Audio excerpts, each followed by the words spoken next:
Pasukan terjun payung Angkatan Bersenjata Rusia mengklaim berhasil menghancurkan depot amunisi dan bunker milik tentara Ukraina dalam serangan presisi di wilayah Zaporizhia.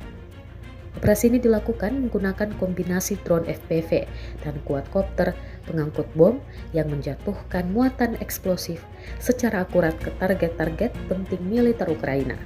Rekaman detik-detik serangan tersebut memperlihatkan momen ledakan besar di lokasi bunker dan gudang amunisi dan mempertegas efektivitas penggunaan wahana nirawak dalam operasi tempur modern. Video tersebut diunggah di Telegram Rabu 2 Juli 2025 dan segera menarik perhatian luas di media sosial. Hingga saat ini belum ada konfirmasi resmi dari pihak Ukraina terkait kerusakan atau korban yang ditimbulkan dalam serangan tersebut.